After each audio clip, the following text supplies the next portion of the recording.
ये पेज 357, क्रम विकास का वेदांतिक दृष्टिकोण। क्रम विकास एक विश्वव्यापी विधान नहीं है, यह एक विशेष प्रक्रिया है और न ही एक प्रक्रिया के रूप में इसकी कोई बहुत व्यापक प्रयोज्यता है। मतलब क्रम विकास एक पर्टिकुलर चीज है और ये खाली इसी जगत के अंदर हमको देखने को, मतलब और कहीं ये क्रम विकास का सिद्धांत परमात्मा को कोई जरूरी नहीं है कि वो सभी जगह ये लागू करे। भी क्यों करना चाहिए? तो यहाँ हमको एक क्रम विकासमान जगत दिख रहा है। इवन टाइम और स्पेस का जिस तरीके का कॉन्सेप्ट हमारा है वो सभी जगह हो, इसकी कोई आवश्यकता नहीं है। तो ये कह रहे हैं क्रम विकास एक विश्वव्यापी विधान नहीं है, यह एक विशेष प्रक्रिया है और न ही एक प्रक्रिया के रूप में इसकी कोई बहुत व्यापक प्रयोज्यता है। ये प्रयोज्यता भी इसकी, एप्लीकेबिलिटी इसकी, कुछ लोग इस बात का दृढ़ कथन कहेंगे कि ब्रह्मांड में जड़ तत्व का हर कण जीवन, मन, एक जीवात्मा और अंततः एक विजयी आत्म तत्व को विकसित करने के लिए बाध्य है, जबकि ऐसी कोई आवश्यकता नहीं है। भाई क्यों करना चाहिए उसको? क्या आवश्यकता है? यहां हमको लगता है क्योंकि हम एक पर्टिकुलर फॉर्मूले के अंदर हैं। कई ऐसे जगत है जो फ्रोजन है, वो वहां एक सी स्थिति के अंदर है, ना उससे ऊपर जाते हैं ना नीचे नीचे आते उससे। कितने कितने टाइपल जगतों का वर्णन श्री अरविंद ने सावित्री में किया है। टाइपल हैं वो, उससे ऊपर नहीं जाते नीचे नहीं आते। उनमें न असफलता है न कोई और दूसरी चीज है। सटल फिजिकल का वर्ल्ड है, फिर बाद में आपके वाइटल के कितने कितने जगत हैं, माइंड के कितने जगत हैं। ये क्रम विकासमान सिद्धांत तो इसी जगत के अंदर है, और कहीं ये हो इसकी कोई आवश्यकता नहीं है। इसलिए एक बड़ी विशेष तरीके की गुत्थी है जो यहाँ पृथ्वी पर सुलझाई जा रही है। यहाँ सारों का प्रवेश है, ऊपर के सारों का प्रवेश है, नीचे के सारों का, भीतर के जो जो है उन सब का प्रवेश है। इसलिए यहाँ जो गुत्थी सुलझाई जाती है वो सारों के ऊपर प्रयोज्य है। इतना तक तो हो सकता है, पर फिर भी इससे ज्यादा कुछ कहा नहीं जा सकता। परमात्मा किसी एक सूत्र से, एक विधान से बंधे, ये क्या जरूरी है? आपको इस पर्टिकुलर खेल के अंदर मैं ये नियम बनाता हूँ, इस राग के अंदर ये नियम बनाता हूँ, इस तरीके से ये नियम बनाता हूँ, आप अपने तरीके के नियम बनाते हैं। इवन व्यापारिक ऐसे जोन्स हैं, आप कहेंगे इसमें टैक्स की ये दरें हैं, इसके अंदर ये हमको जस्ती है इसलिए हम कर रहे हैं, जहां नहीं जचेगी नहीं करेंगे। तो ये कोई बाध्य नहीं है। जीवन, मन, जीवात्मा फिर बाद में विजयी आत्म तत्व को विकसित करने के लिए बाध्य है। यह विचार बड़ा रोमांचक है, पर है असंभव। क्या कि सभी जगह ऐसा ही करने को बाध्य है? पर ऐसा नहीं हो सकता। ऐसा कोई कठोर नियम नहीं है। वस्तुओं में ऐसी कोई स्वचालित और अविवेकी नियति नहीं है। उपनिषदों की अवधारणाओं में संसार में ब्रह्म केवल प्रज्ञा ही नहीं है, अपितु ईश्वर भी है। वह विधान के अधीन नहीं है, अपितु प्रक्रिया का उपयोग करता है। प्रक्रिया वो उपयोग के रूप में ले रहा है, बाध्य नहीं है उससे। तो यदि बाध्य नहीं है तो फिर तो उसको जहां जिस तरीके का विधान है उस तरीके का करेगा। और यहां भी हम नहीं जानते। ये क्रम विकासमान सिद्धांत तो केवल श्री अरविंद बता रहे हैं, क्योंकि क्रम विकास जो डार्विन की ओर की थ्योरी है वो तो मनुष्य से आगे की कल्पना करती नहीं, उससे आगे की बात करती नहीं। और वो ये कह भी नहीं रहे कि जड़ से है वो जीव आया, ये वाली कड़ी तो वो कह भी नहीं रहे। वो तो कह रहे हैं हमको ये फर्स्ट ऐसे प्रिमिटिव सिंगल सेल्ड ऑर्गेनिजम्स वो किसी भी कारण से आए, उसको आज तक एक्सप्लेन करने के लग रहे हैं अलग अलग थियरीज से। वो ये मान के चलते हैं कि कोई सिंगल सेल्ड ऑर्गेनिज्म या कोई भी जो जो भी मूल इकाई आई जीवन की, किसी भी तरीके से आई, वो धीरे धीरे धीरे धीरे, और जिन कारणों के ऊपर वो आधारित करते हैं अपनी इस बात को, वो भी कोई बहुत वेल फाउंडेड नहीं है। वो कंजेक्चरल है, अनुमानिक है, अनुमान लगा रहे हैं। अलग अलग तरीके के। उसके लिए कोई ये कहेगा देखिए बारिश के मौसम मौसम के अंदर और मकोड़ों के जो है पंख उग आते हैं, किसी के कुछ हो जाता है। या फिर कोई ऐसे पर्टिकुलर टाइम आते हैं जब अचानक इस तरीके के नए जीव पैदा हो जाते हैं। कुछ कहे उनको मजबूरी थी, कुछ इसलिए क्योंकि पहले जल के अंदर थे, वहां फिर बाद में धीरे धीरे ऊपर आए। ये अलग अलग तरीके की बातें हैं, उसको वो अपने तरीके से प्रूव करते हैं। पर इस क्रम विकास में भी वो ये मान के चलते हैं कि जीवन से ही और विकसित हुआ, न वो उससे आगे मानते न वो उससे पीछे मानते। मन भी जो है उसका बाई प्रोडक्ट है बस, मानसिक चेतना बोल के वो अभी तक भी नहीं मानते। इसलिए जहां तक क्रम विकास की बात है कि कैसे ये पूरा क्रम विकास आ रहा है, ये कड़ी तो केवल श्री अरविंद ने प्रदान करी है। यदि आप देखें तो वह विधान के अधीन नहीं है, अपितु प्रक्रिया का उपयोग करता है। यह तो केवल अज्ञानावस्था में स्थित जीवात्मा है जिस पर प्रक्रिया अपने आप को विधान के रूप में आरोपित करती प्रतीत होती है।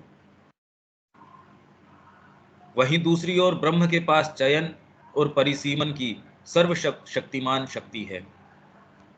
अगर वो ब्रह्म है और ओमनीपोटेंट है, सर्वशक्तिमान है, तो वो किसी भी एक सूत्र में, कितना भी व्यापक सूत्र हो, और वो सूत्र है या नहीं है, भाई हम कह रहे हैं हमारी टर्मिनोलॉजी के अंदर है, तो हमारी ऊंची से ऊंची टर्मिनोलॉजी भी उसके ऊपर बाध्यकारी कैसे हो सकती है? ये सोचने का बड़ा बिल्कुल अलग आयाम है। नहीं तो हम ये मान के बैठ गए कि ऐसा ही तो क्रम विकास है, ऐसा सब पुस्तकों के अंदर लिखा है। आप ये देखिए श्री अरविंद की ये बड़ी विशेषता है, इन्होंने सारी चीज के ऊपर प्रश्न कर दिया। आज तक की जो आपके लिखी हुई, पढ़ी हुई, सुनी हुई, या इतना सीरियसली जो आपको उपदेश दिए जाते हैं, ये कह रहे ठीक है, एक सीमा के अंदर हैं, एक व्यवस्था के अंदर हैं, उसकी प्रयोज्यता उतने तक है। पर उससे आगे आप ये सोचो बस हमने तो बता दिया परमात्मा इस तरीके का है, यहाँ ऐसी कोई बात नहीं है। वो तो कह रहे हैं आप जो भी सोच सकते हो, समझ सकते हो, ये एक तरीके का यहाँ मैनिफेस्टेशन है। यही खैर हमारे लिए तो कोई फैथमेबल नहीं है, हमारी पहुंच से परे है। पर ये तो इसको तोड़ के आपकी और ज्यादा स्वतंत्रता बता रहे हैं। वह जड़ पदार्थ के हर कण में आत्म सचेतन व्यक्तित्व को विकसित करने के लिए बाध्य नहीं है। जड़ पदार्थ के हर कण में आत्म सचेतन व्यक्तित्व को विकसित करे, ये बाध्यता है नहीं उसकी कि साहब सारे ये विकसित होंगे, ये क्या होगा। ये बहुत ज्यादा कॉम्प्लेक्स बात है, और न ही चीजों की कोई विशेष गति को इतने विशाल और एकरस रूप से प्रयुक्त करने में उसका कोई प्रयोजन है कि मैं सबके ऊपर एक ही चीज लागू कर दूं, एक ही जनरलाइज तरीके का नियम हर जगह, हर मैनिफेस्टेशन में, इस यूनिवर्स में और पता नहीं कितने यूनिवर्स हैं। भाई पहले तो भौतिक यूनिवर्स की जो सीमाएं आज विज्ञान कह रहा है, पहली बात तो हम धरती का ही क्या जानते हैं जो और यूनिवर्स की बात कहें, इसके ऊपर भी हम नहीं जानते, ये हमको समझ में आना चाहिए। और के अंदर भी यही वाली बात रिपीट करे, इसकी क्या आवश्यकता है?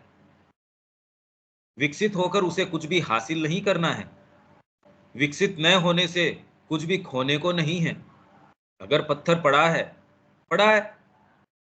पहली बात तो आपके दृष्टिकोण से वो पत्थर नजर आ रहा है, पर एक्चुअल चेतना को वो क्या नजर आ रहा होगा हमको नहीं पता। पर आप यदि डिस्डेन की दृष्टि से देखें, अरे ये तो भेड़ है, यार उसको भेड़ से आगे जाने से रस ही नहीं है। उसको न तो उसके अंदर कोई दिक्कत हो रही भेड़ बनने के अंदर, वो उतने ही आनंद में है। आपके पास दलील देने के लिए क्या है कि आप ज्यादा आनंद में हो? हमारे पास तो है नहीं कि हम ज्यादा आनंद में हैं उससे, क्योंकि उसके लिए समस्त अस्तित्व में अभिव्यक्ति उसकी विश्वव्यापी आत्मचेतना की लीला मात्र है। इसलिए अस्तित्वमान होने का संकल्प ही इस अस्तित्व का एकमात्र कारण है, और इसकी अपनी सुखदता, आनंद ही अस्तित्व में अभिव्यक्ति में इसका एकमात्र प्रयोजन है। उस लीला में वह सभी में समान आनंद लेता है, वह आनंद में सम है, विकसित, अविकसित और विकसनशील अवस्था में समान आनंद में है। वो डेवलप्ड हो चुका है या अनडेवलप्ड है या अंडर डेवलपमेंट है, ये कोई सी भी अवस्थाओं के अंदर आनंद के अलावा और इसका कोई कारण नहीं हो सकता। कि वो कीड़ा बन जाए और उसमें बहुत तकलीफ पाए, इसलिए कीड़ा बने। ये बात समझ नहीं आती। हम किसी भी दृष्टिकोण से देखते हो, उसकी अपनी एक समय पे प्रासंगिकता रहती हो। वह सत्ता में भी समान है, आनंद में सम है, सत्ता में सम है। जब उसने स्वयं को पूर्ण मनुष्य के रूप में विकसित कर लिया होता है, तो वह पहले पत्ते और ढेले में जो था उससे जरा भी अधिक नहीं हो जाता। यह मान लेना कि समस्त अस्तित्व का एक ही अनिवार्य उद्देश्य है, विकास, प्रगति, परिपूर्णता, पश्चिमी भूल का दोषी होना है। पश्चिम इस तरीके से सोचता है कि भी सारे का उद्देश्य जो है, तो क्या क्या गलती है भी इसके अंदर? तो सारे अस्तित्व का अनिवार्य उद्देश्य है विकास, तो आप कहोगे इसमें क्या गलत बात है भाई? प्रगति, परिपूर्णता, फुलफिलमेंट, प्रोग्रेस, तो ये पश्चिमी भूल का दोषी होना है और सत्ता की प्रकृति को गलत रूप से समझना है। सत्तत्व अस्तित्व तो पहले से ही परिपूर्ण है, इसमें सभी परिवर्तन और विविधता आनंद के लिए है, किसी लाभ या किसी विकास के लिए नहीं। ये तो बिल्कुल अलग आयाम के ऊपर लेके जा रहे हैं कि इसमें आपको विकसित होके या नए विकसित होके, पर इसका मतलब ये भी नहीं है कि हमको ये कह रहे हैं, लाइसेंस दे रहे हैं कि बैठे रहो आराम से। इसका ये अर्थ नहीं निकलता। ये बहुत फंडामेंटल अर्थ है इसका, कि हम ये जो जितने भी चर्चाएं हैं, इतने बवाल हैं, इतनी पुस्तकें हैं, अगर ये वाली बात साथ में कैरी करके नहीं चलो, तो फिर इसका मतलब उसका परिप्रेक्ष्य बड़ा छोटा सा है। वेदांतवादी यह स्वीकार नहीं कर सकता कि कोई भी वस्तु वास्तव में इस अर्थ में विकसित होती है कि कोई नई चीज किसी भी संयोजन या संयोग से अस्तित्व में आ रही है जिसका कोई पूर्व अस्तित्व नहीं है। नासतो विद्यते भावः। इसलिए ये कह रहे हैं तो लोक है, पहले इसमें कोई नई सृष्टि नहीं है।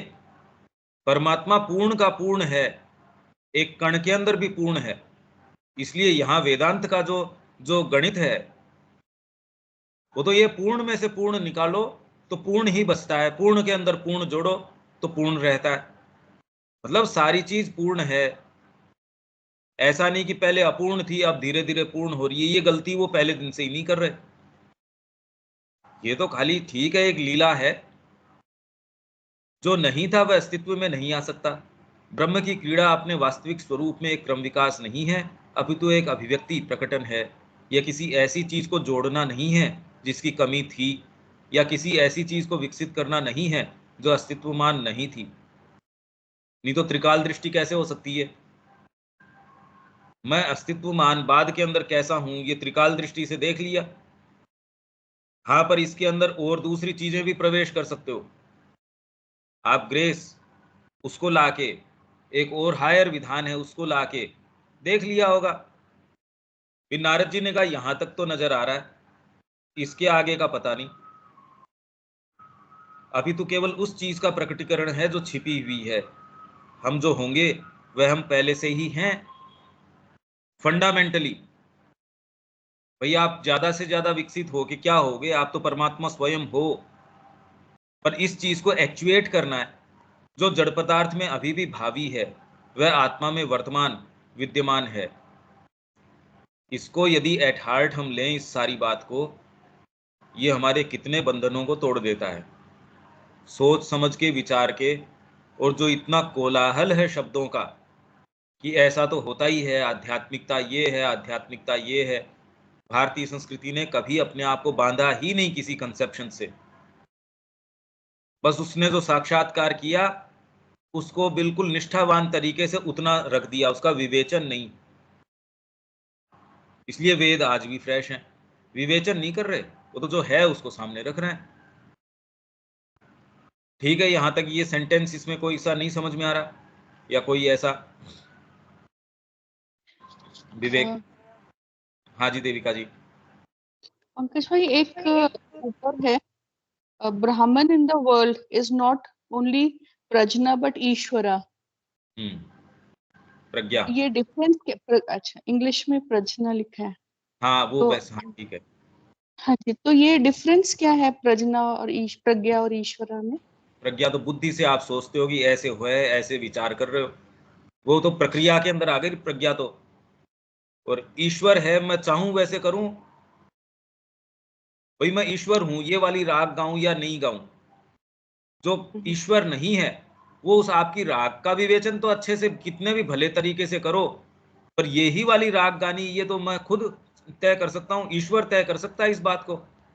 मैनिफेस्टेशन क्या है उसका एनालिसिस करना एक चीज है, पर मैं ये करूं नहीं करूं ये अलग चीज है। तो वो जिस भी चीज को करता होगा उसका प्रज्ञा अलग तरीके की है। तो वो केवल प्रज्ञा ही नहीं है, अभी तो ईश्वर भी है। वो खाली विवेचन करता ही नहीं है, विवेचन करने वाली चीज भी स्वयं वही है। विवेचन तो कोई चीज होगी तो करोगे विवेचन। अभी भी सारी की सारी चीज विवेचन पे ही है। पशु अपने तरीके से विवेचन कर रहा है, मनुष्य की अलग अलग चेतनाएं हैं वो अलग तरीके से विवेचन कर रही है विवेचन। सुप्रामेंटल आएगा, वो सुप्रीम प्रज्ञा है, वो अपने तरीके से विवेचन करेगा। पर ईश्वर जो है वो अपने आप में, कोई भी ऊंची से ऊंची चेतना भी है, अच्छा विवेचन करेंगे बस। पर वो ये कह दें कि मैंने इसको सारे को बस समाहित कर लिया, ये तो सच्चिदानंद भी नहीं कह सकता कि बस इतिश्री हो गई, परमात्मा ये है। तो कहीं भी ये हमारे सदग्रंथों में ये वाली बात कहीं भी नहीं है कि हमने ये कह दिया। वो कह रहे हाँ इतना पक्का है, रेवलेशन से ये चीज आई है, हाँ इतना है। भाई ऐसे ही है जैसे मैंने आपकी फोटो खींची, अब एक भाव में आपकी फोटो खींच ली, तो आप कहे हाँ बिल्कुल देविका जी की फोटो है। अरे पर देविका जी इससे लिमिटेड नहीं हो गई। पानी की अगर मैं फोटो ले लूं तो क्या जी पानी इसी के अंदर कैद हो गया? तो उसी तरीके से आप कितने भी नजदीक तरीके से जाओ, वो और नजदीक है पिक्चर ही उसकी। आपकी किन्हीं भी इंद्रिय धारणाओं में, आपकी ऊंची से ऊंची इंटेलिजेंस के अंदर डीपेस्ट आपके अनुभव भी हैं, वो प्रयास है उसके कोई चीज को, उसको ग्रहण करने का, उसको रिसीव, उसको किस तरीके से मैनिफेस्ट करे। पर वो एकाधिकार कैसे कर सकता है कि ये यही एक चीज है। तो आप ईश्वर हो सकते हो, जान नहीं सकते। 12वें वॉल्यूम का यदि आपको ध्यान हो, देखो सर्टिट्यूड्स, जैसे अब हिंदी का तो मिलेगा नहीं मिलेगा, सर्टिट्यूड्स मैं पढ़ के बताता हूं। ये कहीं इसके अंदर कोई शुरू से ही कोई कंफ्यूजन नहीं है। ये 12वें वॉल्यूम में ये देखो ये रहा कि हमारी सत्ता वास्तव में क्या है। In the deep there is a greater deep, in the Heights A greater height. Sooner shall man arrive at the borders of infinity than at the fullness of his own being. Infinity के border के ऊपर तो आप पहले पहुंच सकते हो, fullness of your own being, आपके ही बीइंग की सत्ता की परिपूर्णता तक कभी नहीं। For that being is infinity, is God. I aspire to infinite force, infinite knowledge, infinite bliss. Can I attain it? Yes. But the nature of infinity is that it has no end. Say not therefore that I attain it, I become it. आप बन सकते हो, only so can man attain God by becoming God. तो इसलिए आप इसको जान नहीं सकते, बन सकते हो। ये तो शुरू से ही ये बात कहीं इन्होंने अपने आप को बांधी नहीं, इस संस्कृति ने और किसी छोटी चीज में अपने आप को बांधा नहीं। इसलिए ये प्रज्ञा नहीं है, ईश्वर है, ये जानता है और उसकी खुद की चेतना है। वो जितना जानती है उतना जानती है, नहीं जानती है नहीं जानती है। इतना जरूर कहा जा सकता है इसके विषय में। हाँ जी देविका जी। हाँ जी, ये तो क्लियर है। और एक इधर है जो ये वेस्टर्न एरर की बात कर रहे हैं कि वेस्टर्न एरर एवोल्यूशन की बात कर रहे हैं, बट जो उपनिषद हैं वो कह रहे हैं कि जो स्पिरिट है वो मैटर में रिवील हो रही है। तो एवोल्यूशन जो है वो स्पिरिट का नहीं है, यही डिफरेंस है। तो क्या बताया आपने? कि वेस्टर्न एरर जो है ना, लास्ट जो पैरा था, to suppose that all existence has one compelling उसकी पर्पस। एरर ये है वेस्टर्न मेंटेलिटी की। वो ये कह रहा है ये प्रक्रिया बाध्यकारी है क्योंकि वो प्रक्रिया से अपने आप को संलग्न कर लेता है, जबकि ईश्वर इस किसी भी प्रक्रिया को फॉलो करने के लिए बाध्य नहीं है।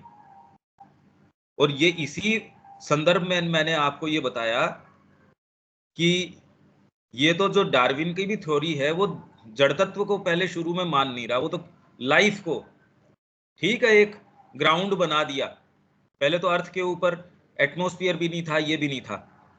किसी तरीके से सिंगल सेल्ड ऑर्गेनिजम्स आए, तो वो जीवन से शुरू कर रहा है।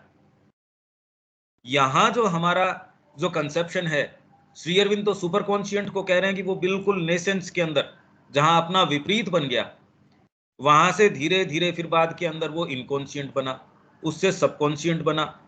तो यहां तक आने तक की भी यात्रा वो बोल रहे हैं, वो इतनी जबरदस्त यात्रा है। जड़ तत्व आना तो एक बहुत बड़ी विजय है, वो उसको स्वीकार ही नहीं कर रहे। वो जिस जो क्रम विकास की बात कर रहे हैं, वो तो ये कह रहे हैं कि एक कोई भी ऑर्गेनिज्म लाइफ आई और उसने अपने आप को किन्हीं भी कारणों से, उसके जो जो कारण और अलग अलग थियरी है, रोज नई निकलती है, और उसके लिए वो डेट बैक करते हैं। उनके पास और कोई साधन तो है नहीं।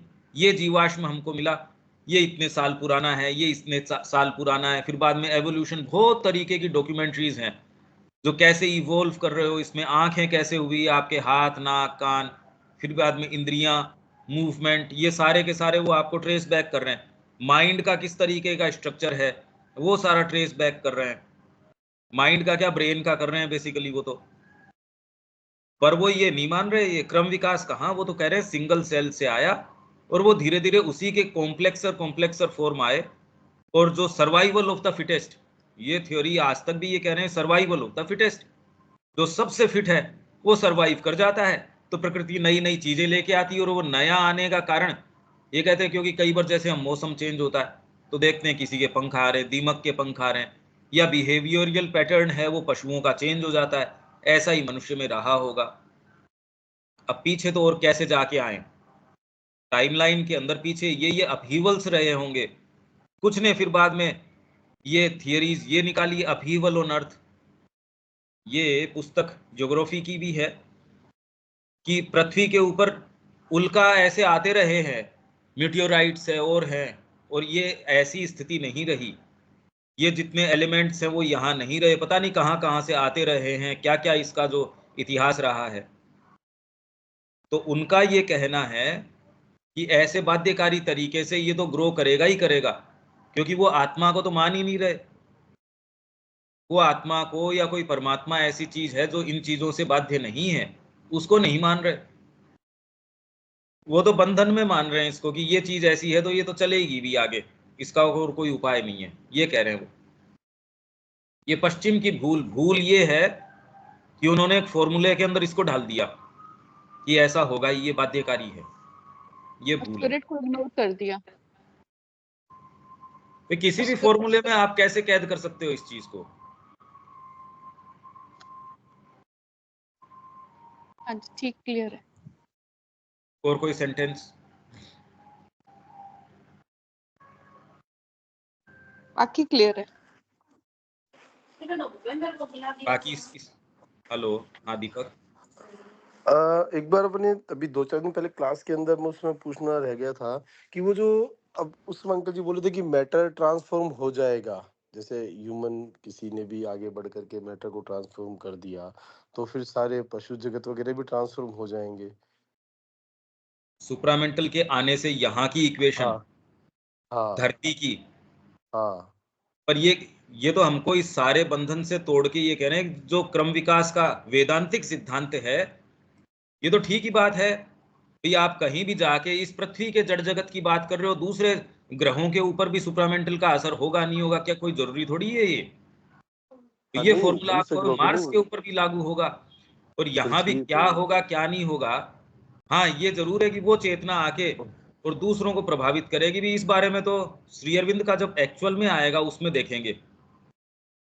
वो तो एक हाँ बड़ी, वो नहीं ठीक है, वो बात सही है। वो बात मतलब मैं कंफ्यूजन तो यहाँ था कि जब जब वो माता जी का कोटेशन था ना कि भाई वो जिसको खाने की बहुत ज्यादा थी तो बोला कि don't worry you won't be transformed, you will remain where you are. और फिर जैसे कि जैसे सारे बंदर थोड़ा ट्रांसफॉर्म हो गए, वो लोग वहीं के वहीं हैं और कुछ लोग हो गए, मतलब कोरिलेशन जैसे। और वो भी यही, जैसे मान लो अपन एक मेज किसी ने सोल्व कर ली, किसी एक जैसे वो रैबिट ने कोई एक, या एक किसी चूहे ने कोई एक मेज सोल्व कर ली, तो पूरी दुनिया के चूहे उस मेज को जल्दी चूज कर वो सोल्व कर सकते हैं। तो हाँ दोनों चीजें कहाँ मतलब वो दोनों ठीक है, लेकिन वो कोरिलेट दोनों एक साथ दोनों सेंटेंस कैसे नहीं नहीं, होते हैं? पर उसमें चेतना में विकास नहीं हुआ। ये हम्म अगर वो पजल सोल्व कर लेते हैं, वो सारों के हम्म पास इंस्टिंक्टिवली चली जाएगी। यही कल हमने बात करी थी कि ये हर जो सुप्रीम है वो अनंतता है, हर अनंतता अपने आप में अनंत से भरी हुई है। इसलिए हम्म विज्ञान अपनी वर्तमान गति के ऊपर और इससे भी तेज गति के ऊपर पर है, ये सारा का सारा मूवमेंट हॉरिजॉन्टल। ये आप इसी गति के ऊपर चलते रहोगे तो भी चाहे अनंत काल तक चलते रहो, डायमेंशन चेंज नहीं हुआ, तरीका वही है। तो इसलिए श्री अरविंद कह रहे हैं करने का एकमात्र काम है असेंशन वर्टिकल करो। आप इसी के ऊपर अगर एक कण को भी आप सोचते, एक कीड़े को भी आप हमेशा देखते रहोगे, तो वो प्रक्रिया चलती रहेगी और उसके अंदर परमात्मा को उसमें भी कोई तकलीफ नहीं है, क्योंकि काल का आपके ही तो है कि यार इतने साल से ये क्या कर रहा है, उसको तो पीड़ा है नहीं। तो हर हम्म लेयर के ऊपर अनंत है ये, तो वो चलता रहेगा। इसमें इक्वेशन सुप्रामेंटल के आने से ये जरूर परिवर्तित हो जाएगी। जैसे माँ के पास किकी थी, जिनमें हम्म एस्पिरेशन है उनके लिए इजियर हो जाएगा ये ट्रांजिशन। मनुष्यों के लिए फिलहाल हम सारे बैठे हैं, सब में एस्पिरेशन है, पर दूसरी चीजें कितनी ज्यादा नीचे से खींचती हैं कि हम सारे के सारे एक्चुअल में परेशान हैं। और अगर ये रिलीफ दे दिया जाए आपको कि जो आपकी एस्पिरेशन है पीछे से आपके, जैसे आप ऊपर चढ़ रहे हो और पीछे से कोई हवा का भी झोंका आपको कंड्यूसिवली आपको पीछे से धक्का देता हो, तो आप कहेंगे बड़ा रिलीफ मिला। और वही उल्टे तरफ से आपको ऊपर चढ़ाई के ऊपर जा रहे हो और आगे से सामने से आपके सामने से हवा आ रही है, आप कहे यार एक तो चढ़ाई, ऊपर से पीछे सामने से कोई मेरे को धकेल रहा है। ये इजियर हो जाएगा, पूरी जितनी भी कड़ियां हैं उसके लिए ये सारी इक्वेशन चेंज हो जाएगी। अब ये प्रैक्टिकल इश्यूज हैं, ये तो बड़े गंभीर इश्यूज हैं। मैं खाली ये कह रहा हूं कि ये जो पैसेज है ये तो आपको कितनी रिलीफ प्रदान करता है। और इस दृष्टिकोण से यदि आप देखो तो सारी पुस्तकें और जितना कोलाहल है उससे कितनी मुक्ति मिलती है, और ये पता चलता है ये तो कोलाहल है। वो इतना सीरियसली उस चीज को बता रहे हैं, और यहाँ भाई श्री अरविंद तो वेदांतिक सिद्धांत बता रहे हैं क्रम विकास का। तो इसका मतलब भारतीय संस्कृति ने कभी अपने आप को कैद किया नहीं, ये समझने की बात है। ये अपना सिद्धांत तो बता नहीं रही, ये तो कह रहे वेदांतिक सिद्धांत।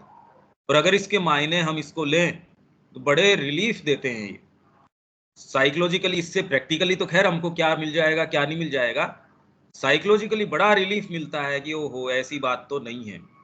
जितना कि ये सो कॉल्ड धर्माचार्य इतना इन्होंने जो फैला रखा है, पहली बार आप ये देखो श्री अरविंद इस तरीके से सामने हमारे रख रहे हैं। भी वेदांत में तो है ही, पर अब एक्सेसिबल किसको है हम तो नहीं जानते, और जो जानते हैं उन्होंने आज तक इस तरीके से ला के प्रस्तुत किया नहीं। इसलिए ये तो श्री अरविंद की रचना है सारी की सारी। भी हम कहें वेद के ऊपर श्री अरविंद कह रहे हैं, ठीक बात है, तो वेदों में ये बात है, ठीक है, पर आज तक ये बात प्रकाश में नहीं आई। वेदों में तो है, पर श्री अरविंद ने उसकी जिस तरीके से अभिव्यक्ति करी वैसी देखने के अंदर अभी तक तो प्रचलन के अंदर है नहीं। तो ये कहने में फिर कोई संकोच नहीं होना चाहिए कि ये सारा जो ढांचा है, ये सारा निर्माण है, ये तो श्री अरविंद का है। ये कह रहा हूं मैं, तो बड़ा रिलीफ देती है ये बात। अब जो होगा सो होगा खैर, पर ये कह रहे हैं कि किसी को भी, ये एक फंडामेंटल बात कह रहे हैं, एक फिलोसॉफिकल बात है ये, कि ये जो क्रम विकास का सिद्धांत है यहाँ है।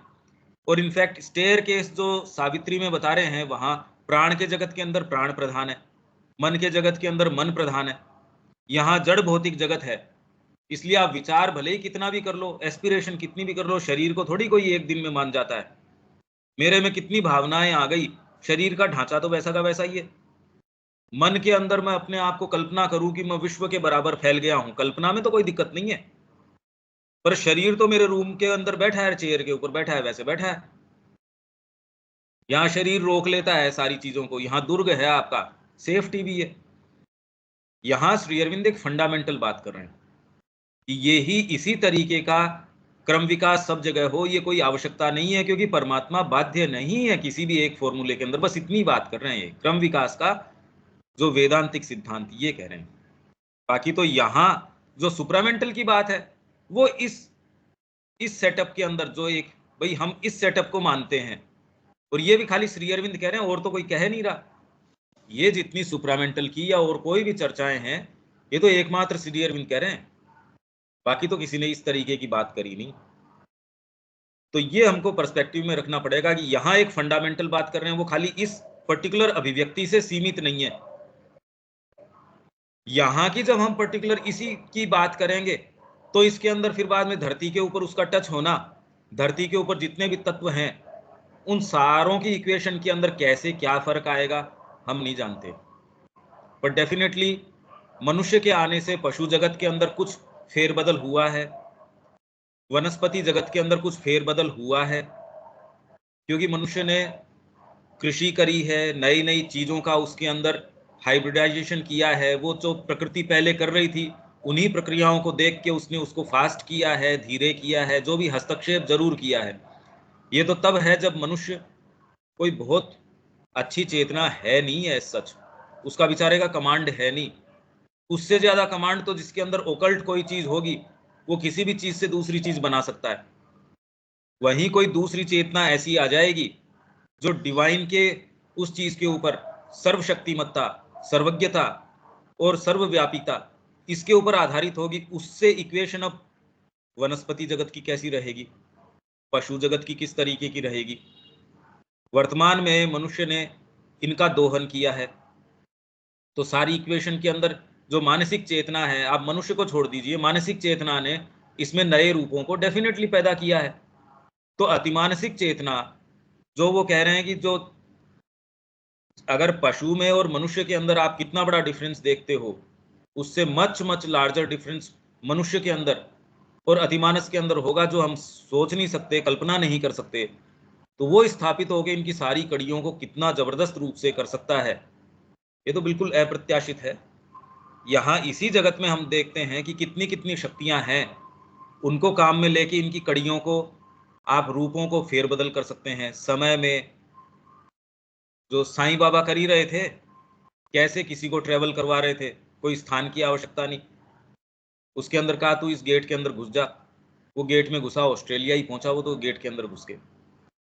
ये इक्वेशन जो है अभी हमको सुपरनेचुरल लगती है, बाद के अंदर ये कॉमन सिद्धांत, ये सारी बातें सावित्री इंडिकेट कर रही है। पर ये बहुत ज़्यादा मुश्किल है, इसकी क्या तो हम चर्चा करें, इसकी इमेजेस बनाना भी बड़ा मुश्किल है। हाँ, पर ये जो पैसेज है ये रिलीफ देता है कि भाई ये चीज़ें तो हाँ ये तो पक्की है, इतनी बात है, और तो ज़्यादा क्या कह सकते हैं इसमें। ठीक है दीपक? हाँ ठीक है। हाँ विवेक, कोई सेंटेंस इसके अंदर?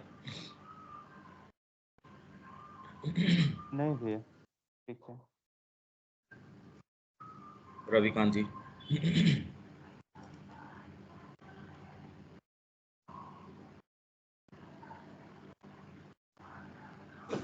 नहीं, वेद और उपनिषद का केंद्रीय सत्य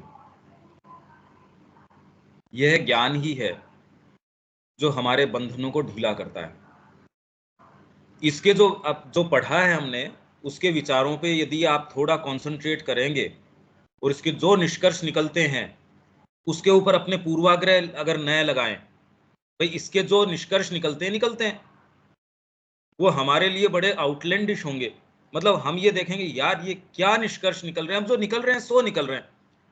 तो बिना उन निष्कर्षों को बांधे, बिना अपने पूर्वाग्रहों को उसके अंदर बीच में घुसाए, हम उसके जो निष्कर्ष हैं वो निकलने दें, इस पे कंसंट्रेट करके कि इसका तो ये अर्थ निकलता है, और एक्चुअल में वो ही हम जितना कल्पना कर सकते हैं उससे ज्यादा अर्थ निकलता है, और ये हमको बड़ी मुक्ति प्रदान करेगा।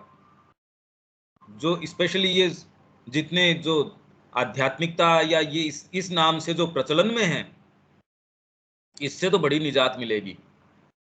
और ये श्री अरविंद का सारा प्रोडक्ट है, ये वेदों में है, उपनिषदों में है, क्योंकि अभी तो ये केन और अन्य उपनिषद इनकी बात कर रहे हैं, पर ये है ये शुरू से। तो हम यदि इस आधारशिला पे हैं, वो यदि जाने नहीं और बीच के जो नए अजीब रूप पैदा हो गए, वो आपको लगेगा यार ये तो बिल्कुल कोलाहल है।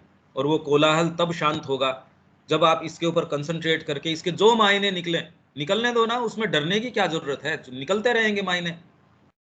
तो इस पे कॉन्सेंट्रेट करके इस विचार को आगे लेके जाके यार इसके अर्थ क्या निकल रहे हैं, फिर इन कड़ियों को कैसे, जैसे दीपक कह रहा था भाई इस कड़ी को कैसे जोड़ें, ठीक बात है, पर यदि इसी को हम बार बार चिंतन करते रहेंगे, कोई जरूरी नहीं है वो कड़ी सोल्व हो जाएगी, पर उसके माध्यम से और 1000 चीजें हैं वो सोल्व जरूर हो जाएंगी, या एटलीस्ट हम जहां हैं उससे मच मच बेटर कंडीशन के अंदर होंगे।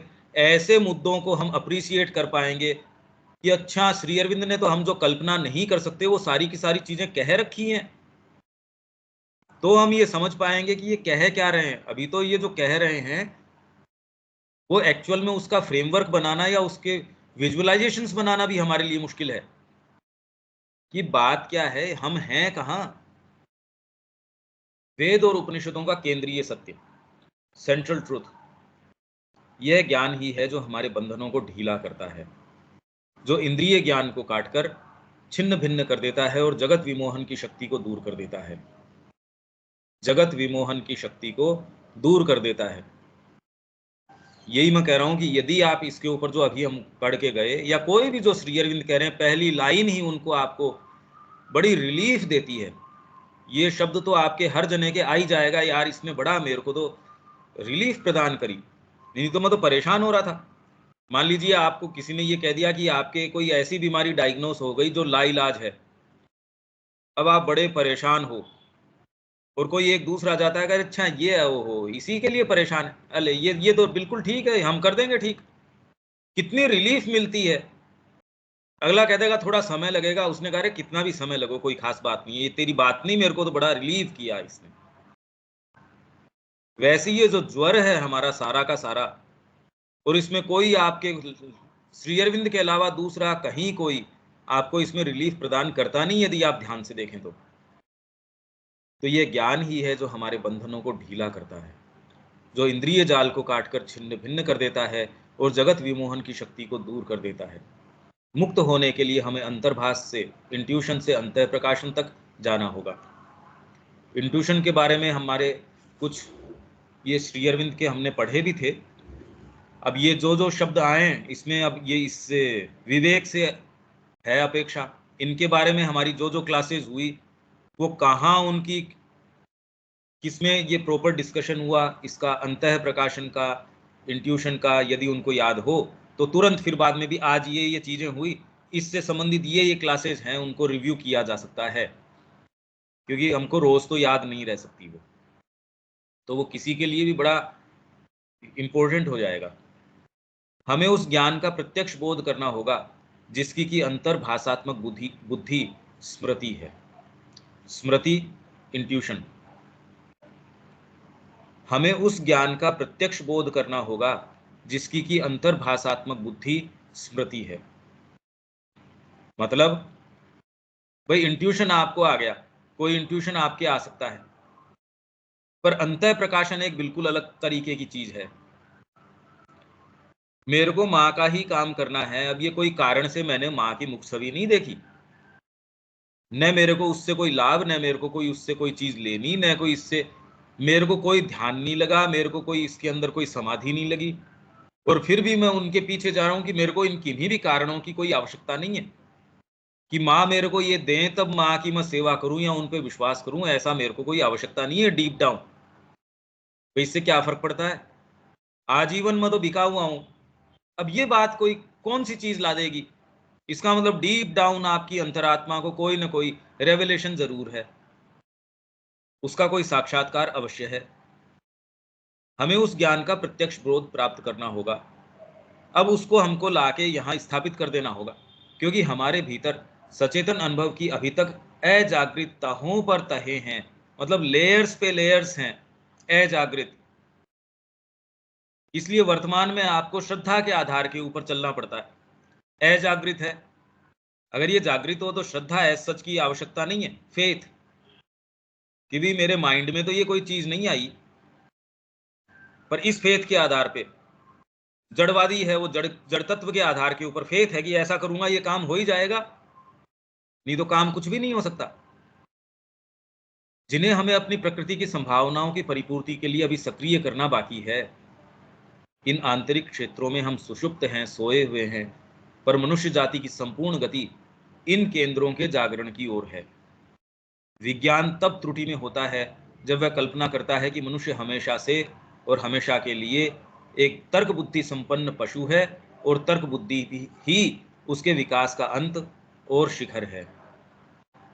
इसलिए विज्ञान इसी चीज को मान के शुरू करता है, तो उसका अंत फिर बाद में इसी के दायरे में ही होगा। यहां ये कह रहे हैं रे ये तो छोटी सी चीज है, तो इसलिए विज्ञान तो एक उसका बहुत छोटा सा अंग हुआ। विज्ञान अपने आप को एसोसिएट करता खाली इस चीज से। मनुष्य ने तर्क बुद्धि से आरंभ नहीं किया था, नहीं वह इससे समाप्त करेगा।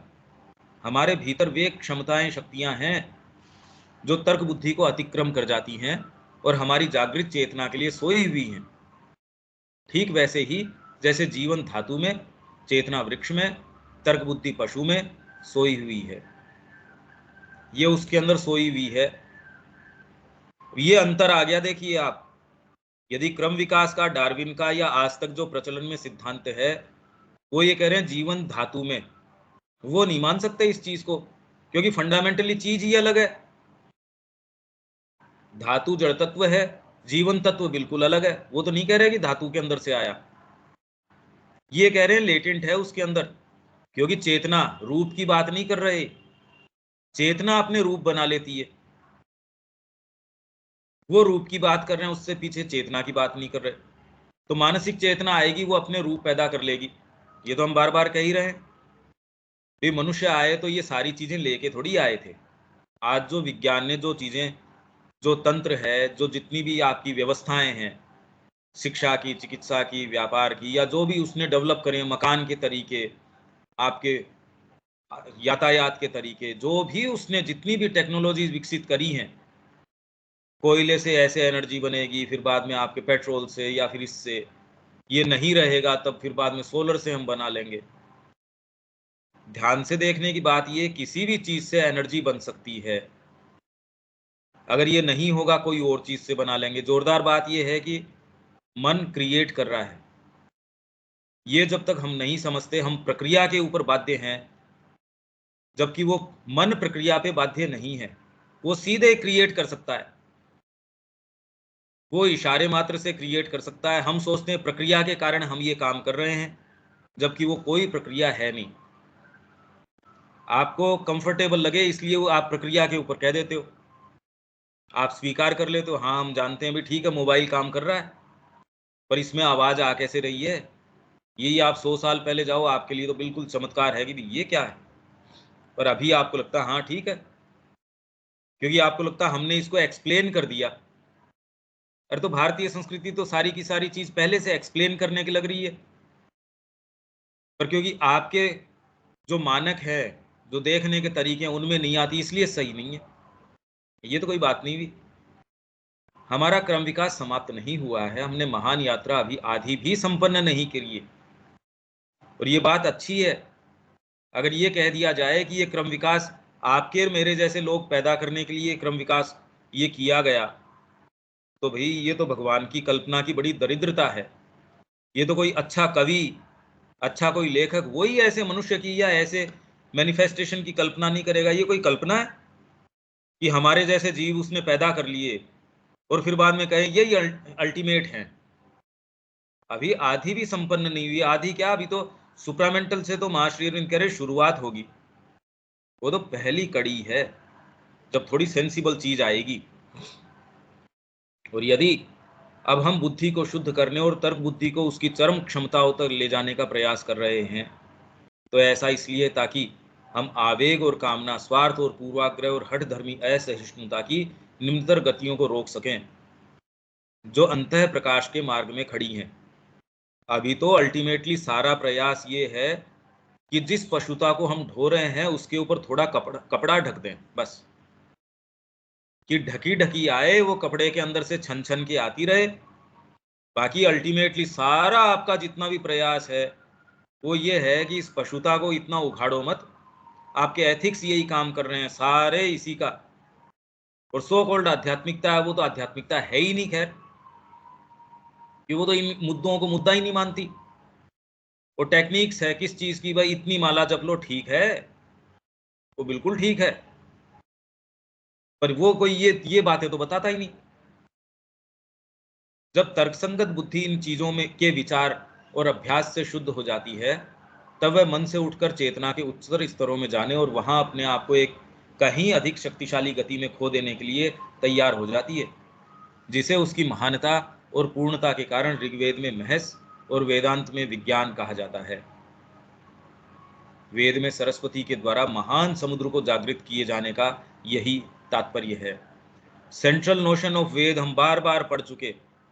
मनुष्य जहां से शुरू करता है वो अज्ञान से शुरू करता है, वो अंधकार से शुरू करता है, वो ऐसी स्थिति से शुरू करता है, और ये चेतना हमारे पास सरस्वती के रूप में आप में कोई प्रश्न उठा देगी।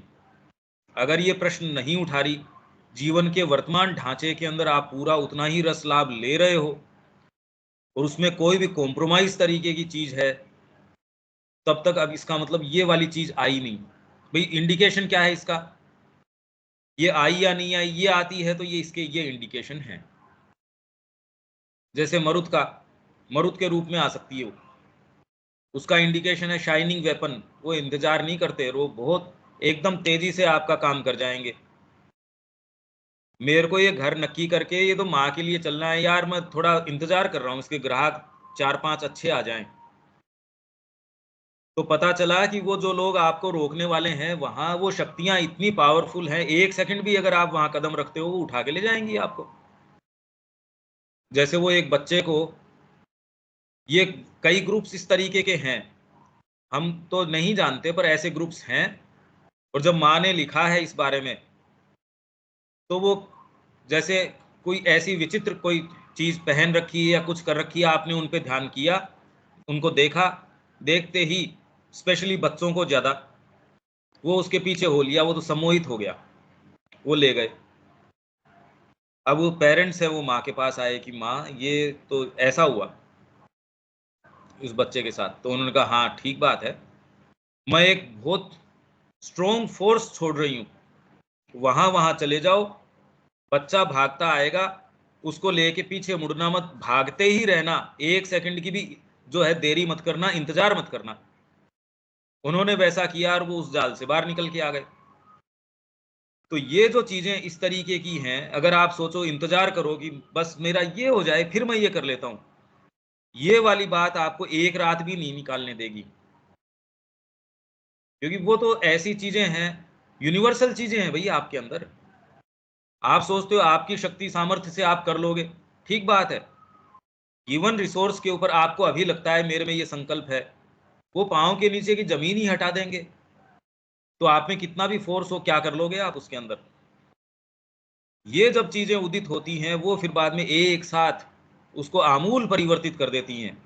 ये नहीं कि आप सिद्ध हो गए, पर वो पीछे का ढांचा तो चला गया।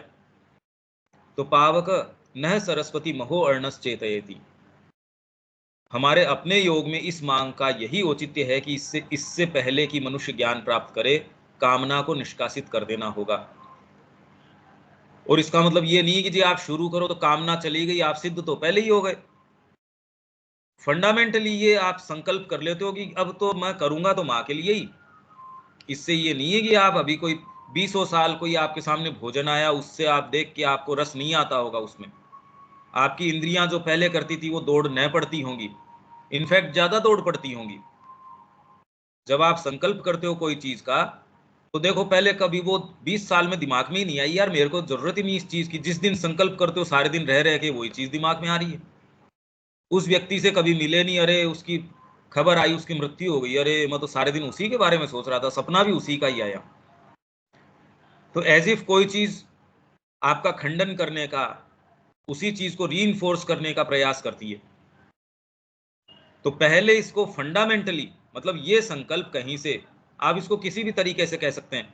जैसे माँ कहती है कि अंदर से कोई चीज आके एक बार ये कह दे माँ मैं आपका हूं, और आपकी भौतिक चेतना के ऊपर दर्ज कर दे इस बात को, तो फिर वो उसकी कमान हाथ में ले लेती है। फंडामेंटली ये हो गया, पर कामना कोई ऐसा कोई निष्कासित एक दिन में कहां से हो गई। और करना चाहिए या नहीं चाहिए, कितनी को करना चाहिए, किसको कहें कामना, ये इश्यूज बाद में, पहले तो थे ही नहीं। पर हाँ, आप ये देख सकते हैं कि आपके जो चेतना का अंतर है वो आप डेफिनेटली महसूस कर सकेंगे। साइकोलॉजिकली आप दोनों स्टेट्स को देख सकते हैं कि एंड ऑफ द डे उसको कोई ना कोई चीज मॉडिफाई करेगी यार, क्योंकि भीतर से इतनी गहराई से ये बात आई है कि ना मैं तो माँ का हूं, तो आपके हर चीज के ऊपर थोड़ी ज्यादा या कितनी भी वो उसके ऊपर अपनी रंगत चढ़ाएगी ही चढ़ाएगी। आप उतने भड़कीले तरीके से कोई समय यदि कामना की पूर्ति कर भी रहे हो तो उसको काउंटर करने के लिए एक दूसरा डेफिनेटली एक मूवमेंट आएगा ही आएगा। अगर वो नहीं है तो फिर इसका मतलब भी क्या है कि आपके भीतर से कोई चीज आई। तो आपके पास एक ऐसा आधार निश्चित रूप से डेवलप होना ही चाहिए साथ में, जो इसको अपनी पहले तो रंगत प्रदान करेगा, फिर ज्यादा रंगत प्रदान करेगा, डिपेंड करता है आपकी इंटेंसिटी के ऊपर। पर आपने एक बार ये तो पक्का ही कर लिया अभी ये तो नहीं करूंगा, और फिर बाद में उसको एनफोर्स करते हो, तो शुरू में 2 चीजें हैं वो चली थोड़ी गई, पर फिर बाद में वो तकलीफ पाना शुरू कर देंगी, नहीं भी ये काम तो नहीं कर सकूंगा। वो अपने आप को करने की कोशिश भी करेंगे क्योंकि आदत है उनकी रोज की। भाई जिस रास्ते से लोग जा रहे हैं आप उसके ऊपर चारों तरफ फेंसिंग कर रहे हो, तकलीफ नहीं होगी उनको, रोज का अड्डा बना रखा उन्होंने, तो बार बार कोशिश करेंगे, आपकी फेंसिंग को तोड़ने की भी कोशिश करेंगे, अलग अलग प्रलोभन लेके आएंगे। यहाँ तो भौतिक मनुष्य ही इसमें प्रवेश करते हैं, यहाँ तो अलग अलग सूक्ष्म चीजें प्रवेश करेंगी। तो ये जो कह रहे हैं कामना को निष्कासित कर देना होगा, मतलब कोई आपके पास एक दूसरा आधार है। अभी तो कहने का आधार ही नहीं, कामना को जाना चाहिए, फिर ये आधार हो जाएगा। वो कह देगा नहीं भाई ये चीज नहीं कर सकेंगे, और वो ये देख भी पाएगा क्योंकि उसमें आपको पीड़ा होगी, ये कामना है या नहीं है, कौन सी चीज तो कामना है, कौन सी चीज नहीं है, क्रोध सही है या नहीं है। तो जिनको आप रिपू बताते हो, षड रिपू, उनका अपने आप में यदि स्थान नहीं होता तो वो क्रिएशन में आते ही क्यों। ये आपका कमिटमेंट है माँ के प्रति, आपका जो ये भाव है वो उनको सबको यथास्थान रख देगा। गुरु के प्रति कोई दुर्वचन कह रहा है, ऐसा क्रोध आपके अंदर आ जाएगा, आप कहेंगे रे ये क्या हुआ, उसकी अपनी प्रासंगिकता है। तो ये जो कहना कि ये आपके रिपू हैं या ये हैं, अरे पर वो तो आप कहीं हो तो आपके रिपू होना या नहीं होना, ये चीज आपको पर्सपेक्टिव प्रदान कर देगी कि ये वाली चीज इसको रोकना चाहिए, ये है ये है ये है। मन को शांत करना होगा, तर्क बुद्धि और कल्पना की क्रीड़ा मात्र को ही शांत कर देना होगा, जैसा कि गीता कहती है न किंचित अपि चिंतयेत, और कोई दूसरी चीज सोचता ही नहीं है। और ये कह रहे हैं इससे हमारा योग शुरू करता है। हमारे अपने योग में इस मांग का यही औचित्य है कि इससे पहले कि मनुष्य ज्ञान प्राप्त करे, तो आप कह रहे यार ये फिर मतलब और क्या ज्ञान प्राप्त करूं मैं। तो इस चीज का कि आप में कोई चीज ये उदयमान होती है, पावक न सरस्वती महो अर्णस, और ये ऐसे नहीं है कि आपके विचार के यूं ही कोई विचार, तो ये हमारे पास एक आइडिया के रूप में, और वो विचार कोई यूं ही नहीं जो आपके एकदम फ्रेमवर्क को ही चेंज कर देता है, इतना चेंज कर देता है, आप बैठे हैं 2 मिनट आपके ये आया एकदम रिलीव करके चला गया आपको, आप वो ढर्रे में हो नहीं सकते, वो ही चीज कर नहीं सकते, आप उसी तरीके से नहीं कर सकते, एकदम चेंज हुआ है वो। अब ये जो ओरिएंटेशन चेंज हुआ, अब ये मांग करता है कि जीवन में अब उसको डेफिनेटली लागू करो। तो यदि आपके वो ही टेस्ट हैं, इसका मतलब तो आपको कोई चीज टच करी नहीं। उसको किसी भी तरीके से यदि उन्हीं चीजों को परपिचुएट कर रहे हो तो फिर ये कहां से आया है, वो तो चीज आई नहीं। मैंने लाके यहाँ कोई खुशबूदार अगरबत्ती जलाई तो उसका प्रमाण, अरे भाई खुशबू आ रही है, पर ये चीज आई, इसने जीवन को परिवर्तित किया नहीं, रंगत दी नहीं, तो मान के बैठ गए हाँ हाँ मेरे को टच प्राप्त हो गया, अरे तो जीवन को तो रंगत दी नहीं, खुशबू तो आई नहीं रही उसकी। तो ये अचूक चीज है और ये नहीं हो रही, तो फिर हमको प्रश्न अपने आप से करने की आवश्यकता है। ये इंडिविजुअल की बात है, इसमें क्या बात है। अच्छा यहां तक कोई बात आपके किसी के, तो ये नया पैराग्राफ तो कितना बड़ा है, ये तो अभी नहीं करेंगे। इसके अंदर कोई अगर बात हो तो बताइए विवेक।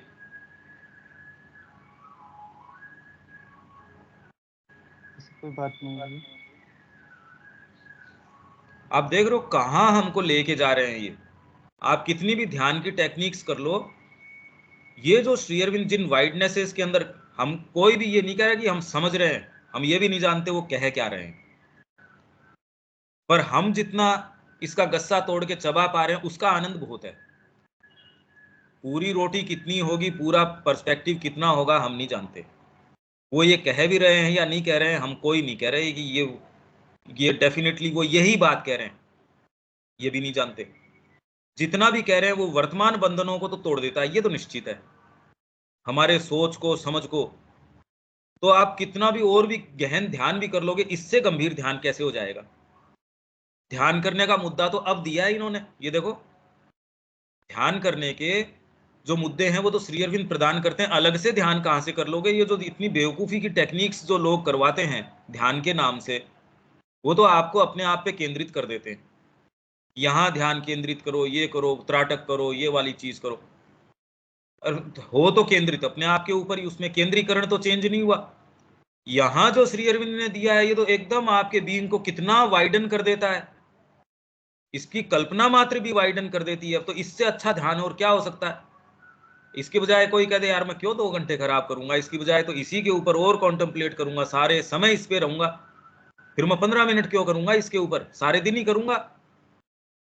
आपका सारा पर्सपेक्टिव चेंज हो गया इसके अंदर। देविका जी।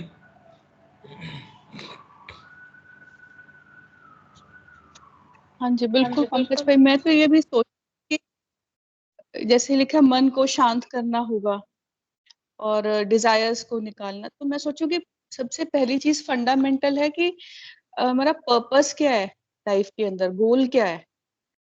तो अगर पहले ये ही क्लैरिटी होगी तो ऑटोमेटिकली वैसे ही थॉट्स हमारे पास आएंगे, वैसे ही प्रायोरिटीज आ जाएंगी। तो पहले तो यही क्लैरिटी होना बहुत जरूरी है कि करना क्या है, यही तो मैं पर्पस कह क्या रहा है हूँ, लाइफ। हाँ यही तो जी, मैं कह रहा हूँ कि पहले गोल तो तय हो। और अगर अंदर से बिल्कुल आके अंतरात्मा ने ये कह दिया कि माँ मैं आपका हूं, तब तो आप कह सकते हो ये वाली तो कामना है, ये वाली नहीं है, और आपका फिर बाद में मुद्दा रहता भी नहीं। कामना को ठीक करना नहीं करना, आप ये इन पे दिमाग लगाते ही नहीं। आती रहेगी कामना, पड़ी रहेगी, वो भी एक कोने के अंदर भाग जाएगी मेरे पास आके। जैसे श्री अरविंद ने कहा, जब मैं जेल में था तो कुछ समय विचार आए, आए बाद के अंदर मेरी जेल के अंदर विचारों ने भी प्रवेश करना बंद कर दिया कि फायदा क्या इस जेल के अंदर। तो ऐसा लगता था कि मेरे जो सॉलिटरी सेल है उससे बाहर विचार आते थे, उससे बाहर से बाहर ही उड़ के वापस चले जाते थे। भाई आपके कामना आई तो पड़ी रहेगी। आप तो माँ की पैकिंग का काम कर रहे हो, कहते ठीक है भैया तू बैठा रहे, इतना पैकिंग कर लेते, बाद में तेरी भी सुनेंगे। वो कहते छोड़ रहे इस आदमी को, फालतू आदमी है, इसके पीछे कौन दिमाग लगाएगा। बजाय इसके आप कह रहे हो मैंने 20 साल कामना के पीछे लगा दिए, या मैंने 15 साल इसके पीछे लगा दिए। हमारी लाइफ स्पान ही छोटी सी है, उसमें किस चीज को कितना दे दोगे। षड्रिपु जो बताते हैं, कोई ये बस की बात है क्या। काम क्रोध मद लोभ मोह मत्सर, ये 6 जो बताते हैं, ये बस की बात है हमारे। पहले तो ये पता ही नहीं चलेगा रंगत इसकी कि काम कौन सा है, क्रोध कौन सा है, आना चाहिए या नहीं आना चाहिए। भगवान पहिया उठा के चल दिए तो वो तो साहब ये देखो रण छोड़ हैं, या फिर बाद में ये इस तरीके के हैं। अरे कुछ भी कर सकते हो। क्रोध है बिल्कुल ठीक है। कोई श्री अरविंद के बारे में कुछ कह रहा था तो उस आदमी ने उसके ऊपर इतना जबरदस्त क्रोध किया, 2 3 4 5 दिन बाद के अंदर वो व्यक्ति जिसके ऊपर क्रोध किया था वो मर गया। इसको बड़ा ऐसे रिग्रेट हुआ, इसने श्री अरविंद को कहा कि ओहो मैंने तो ये, तो श्री अरविंद का तेरा इसमें कोई हस्तक्षेप नहीं था, भीतर से कोई दुर्गा की ऐसी शक्ति आई, उसने ये काम कर दिया, तूने उसको एक्टिवेट कर दिया क्योंकि तेरे सामने। ये तो कितनी एक बुजदिली की बात होती है। गुरु को आपको कोई दुर्वाक्य कह रहा है और आप शांति से बैठ के हाँ हाँ हाँ सुन रहे हो, ये कोई बात थोड़ी होती है। तो इसलिए सारों का अपना स्थान है, किस चीज के अंदर क्या होना चाहिए क्या नहीं होना चाहिए। और फिर बाद में मुद्दा ये रहता भी नहीं, क्योंकि मुद्दा ये उसके होता है कि मेरी कामना चली गई, मैं ठीक हो गया, मैं प्योर हो गया। जब ये है ही नहीं तो जो है सो पड़ा रहे भाई, है तो ठीक है, नहीं है तो ठीक है। और आप करोगे भी कैसे, आपके पास क्या आधार है कि आप कामना को हटा दो, कैसे। ये सारी चर्चा अभी 19वें में आ जाएगी। ये बहुत ज्यादा फंडामेंटल बातें हैं, ये कहीं ये श्री अरविंद के अलावा देखने सुनने मिलती ही नहीं, कोई बात करता ही नहीं इन चीजों की। कितना रिलीफ प्रदान करती है, मैं तो ये महसूस करता हूँ इस बात से, नहीं तो कितने हम बिल्कुल बंधे हुए हैं। ये बात भी हमको बड़ा मुक्त कर देती है। रविकांत जी। जी ठीक है, सुन रहा हूँ मैं। अच्छा है, कुछ नहीं कहना है। ठीक है, तो यहाँ विराम देते हैं। गीता की आप इस दरमियान आपकी तैयारी करते रहिए। गीता गंभीर तरीके से आप लोग सब अपनी अपनी तैयारी कीजिए, और अपने सिलेक्शंस हैं वो मैंने हिंदी में भेज दिए हैं, अंग्रेजी सारों के पास है ही। फिर बाद में जो कमेंट्री है वो जिनके पास नहीं है उनको मैंने भिजवा भी दी है, और जिसके पास फिर भी न हो वो मेरे को फिर कह देंगे तो मैं भिजवा दूंगा 2 पार्ट में। आप उसका बहुत गंभीर तरीके से चिंतन कीजिए, खाली पढ़ने से नहीं। फिर ये हमारी जो चर्चा है आगे से आगे ये तो बिल्ड करती रहेगी, क्योंकि आपकी जितनी चेतना का स्तर है उसके अगला स्तर और बिल्ड कर देगा। ठीक है, जय श्री मां। जैसे